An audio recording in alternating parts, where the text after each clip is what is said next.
Hello बच्चों, welcome back to my YouTube channel. चलिए शुरू करते हैं एक्सरसाइज 10.1। एक्सरसाइज 10.1 पिछली वीडियो में आप जो है इस एक्सरसाइज की इंट्रोडक्शन, टाइप्स ऑफ वेक्टर वगैरह सारी चीज़ आप देख सकते हैं। आप पहले अगर आपने वो नहीं देखी तो उसको देख लीजिए, तभी आपको चीज़ें समझ में आएंगी। ठीक है, चलिए शुरू करते हैं। पहला क्वेश्चन है, represent graphically a displacement 40 kilometre 30 degree east of north. देखिए 30 डिग्री ईस्ट ऑफ नॉर्थ, पहले इसको समझो आप, ये बनेगा कैसे। देखो बच्चे, अगर हम इस तरीके से एक्स वाई प्लॉट बनाते तो आपको मालूम होना चाहिए ये डायरेक्शन ईस्ट होता है, ये वेस्ट होता है ना। हमारे जो दाहिने हाथ पे होता है वो ईस्ट होता है, राइट हैंड पे ईस्ट होता है, लेफ्ट हैंड पे वेस्ट होता है। सर की तरफ जो वो नॉर्थ है और पैरों की तरफ वो साउथ है। 30 degree east of north, 30 degree east of north, north के ईस्ट में 30 डिग्री, नॉर्थ के ईस्ट में 30 डिग्री। ये देखो, ये वेक्टर की बात हो रही है, ये एंगल 30 है। ठीक है, सिंपल। और बाकी ये 40 किलोमीटर है, तो आप इसको 40 किलोमीटर दिखा दो, ये हो गया काम हमारा। ठीक है, तो आप चीज़ों को आप पकड़िए उसको और उसके हिसाब से बनाइए। नाउ सेकंड क्वेश्चन में आपको क्लासीफाई करना है स्केलर एंड वेक्टर। तो देखो मास, इसमें मैं ऐसा बस आंसर बता देता हूँ। मास देखो क्या होता है, मास होता है आपका स्केलर, है ना। और सेकंड में 2 मीटर नॉर्थ वेस्ट, तो इसमें देखो डायरेक्शन भी है और 2 मीटर एक मैग्नीट्यूड भी है, तो ये वेक्टर हो गया। तीसरा एंगल 40 डिग्री, तो ये क्या हो जाएगा, एंगल आपका स्केलर होता है। फोर्थ 40 डिग्री 40 वाट, वाट क्या है, पावर, वाट क्या है, पावर है। और पावर आपका डायरेक्शन लेस है, स्केलर है ये।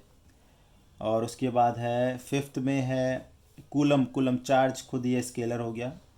और सिक्स्थ में देखोगे तो यूनिट देखो 20 मीटर पर सेकेंड स्क्वायर है, इसका मतलब ये एक्सेलरेशन की बात कर रहा है, तो ये वेक्टर होगी। ठीक है, थर्ड क्वेश्चन में भी स्केलर और वेक्टर पहचानना है। तो ये आप इजी है, कर लीजिएगा, उसमें कुछ नहीं है।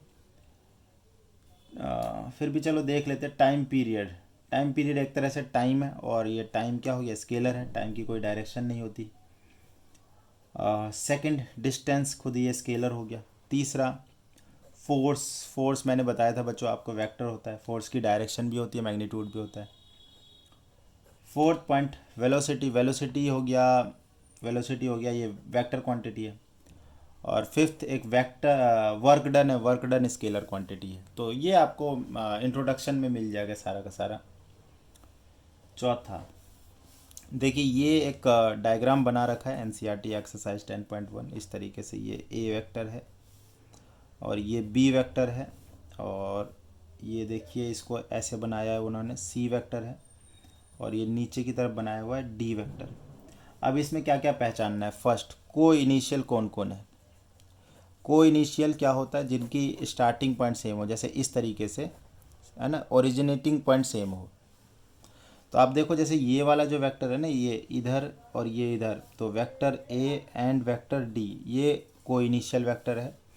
बाकी इसके अलावा कोई भी को इनिशियल नहीं है। सेकंड, इक्वल, इक्वल मैग्नीट्यूड भी सेम, डायरेक्शन भी सेम। तो ये देखो जरा, ये वाला वेक्टर, ये वाला नहीं, ये वाला डी वेक्टर नीचे की तरफ है और बी वेक्टर भी नीचे की तरफ है, तो vector B and vector D.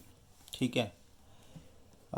Third point, coinitial but not equal, coinitial but not equal. चलो आप लोग देखो ज़रा, कमेंट करो। ठीक है, इसके लिए आप कमेंट करो, को इनिशियल बट नॉट इक्वल के लिए कौन से वेक्टर हैं। ठीक है, ओके। अब मैं बताता हूँ इसका को इनिशियल बट नॉट इक्वल का। देखो यहाँ पे को इनिशियल कौन सा था, ए एंड डी। को इनिशियल होना चाहिए बट इक्वल नहीं होना चाहिए। ओके,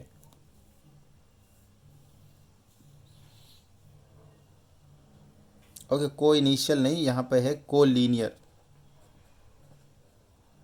ठीक है, को इनिशियल में तो वो इक्वल तो वैसे भी नहीं है, डायरेक्शन तो सेम होता ही नहीं है को इनिशियल में।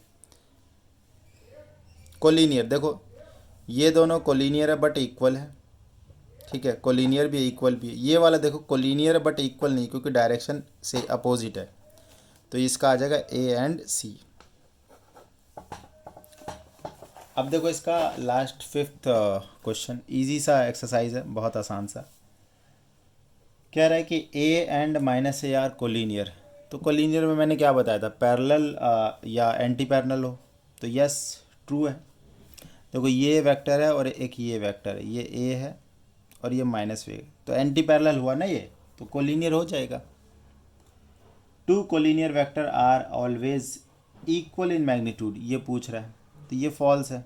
देखो कोलिनियर वेक्टर है, इसका मतलब ये मैग्नीट्यूड इक्वल थोड़ी ना है। देखो ये भी वेक्टर कोलिनियर है, एक इतना दूर है और ये पीछे। मान लो ये ए वेक्टर है और ये बी वेक्टर है, तो अपोजिट तो है, कोलिनियर भी है, बट इक्वल थोड़ी ना है। तो ज़रूरी नहीं होता कि कोलिनियर वेक्टर के मैग्नीट्यूड इक्वल होंगे। थर्ड पार्ट देखो इसका, two vector having same magnitude are collinear, नहीं ये भी नहीं है।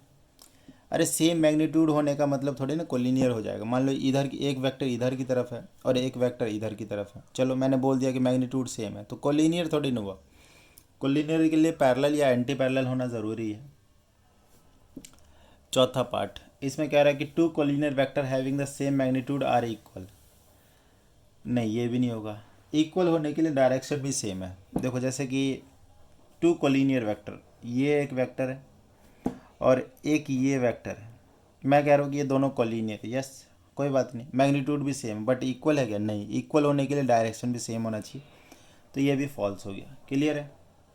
तो ये छोटे से क्वेश्चंस थे, 4-5 क्वेश्चंस थे एक्सरसाइज 10.1 में, इजी सी एक्सरसाइज है। नाउ नेक्स्ट वीडियो में आपको इंट्रोडक्शन मिलेगा एक्सरसाइज 10.2 का, राइट। धन्यवाद।